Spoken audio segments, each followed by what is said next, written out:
Ang Pasko ay paparating at taglamig na rin. Kumusta ang relasyon ninyo? Mainit ka ba o sumasakay rin sa lamig ng plena? O tulad ko na naghihintay lang sa kanya, pinipiling mapag-isa, inuunang eskwela, ngunit naiinit ka pang pinakikitang mag-jowa. Akala niyo, pag-ibig na naman ang pag-uusapan natin, subalit hihiramin ko muna ang atensyon ninyo upang pakinggan ang piyesang likha ko na alam kong ugnay sa inyo. Sisimulan natin sa katagang matematika. Unang rinig pa lamang mawawala na ng gana kapag ito ng paksa isip ay lilipat na rin. Di na naman gagawin pa ako ang andong pawin.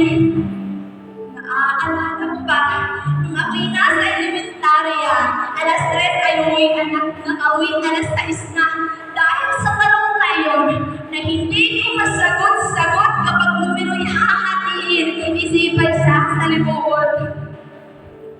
Ngunit, hindi ka ba nagtataka kung bakit pa ulit-ulit itong itinuturo ng ating maestra?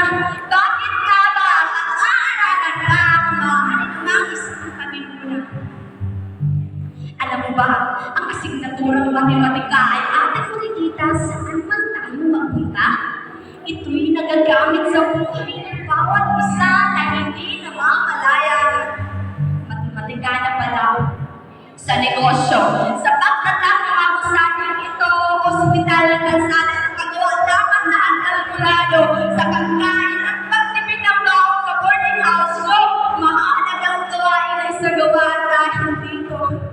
Ikaw at ako ay nanggaling sa iba't ibang sulok ng mundo. Ako'y nagkaroon na ligay dito. Dialekto ay di pareho. Iba ang nakasanayan mo, di pa rin ang paniniwala ko.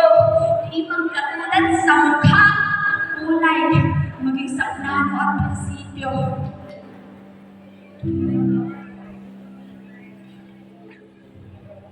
Ngunit sa edukasyon tayo ay nagkaisa upang habulin ang pangarap ko sa iyo at kanya. Sa kabila ng pagkakaiba, ginawang tulay, matematika ay naging susi ito sa tagumpay. Pumasok tayo sa kawang ito na hindi magkakakilala. Ngunit ngayon, di na ba nagiging isang pamilya na? Ngayon, huwag mo nang kamuhian ang matematika dahil gaya ng ating mukha, ayaw at tumating ay nandito na.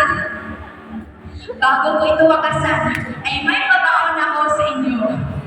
Ang kumpiyansa at tiwala sa sarili ay dagdagan mo. Bawasan mo ang mga tao sa iyo ay hindi totoo. Maramihin mo ang iyong kalaman dito sa mundo. Ihatid ibahagi ang iyong biyaya sa ibang tao. Huwag mong isipin na masingit ka pa sa iba.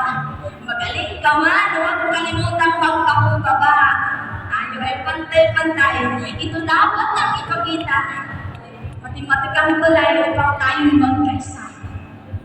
Matematika para sa lahat, ni pinipiling sanlin, mga Diyos, mga tao, mga kalikasan, mga bansa.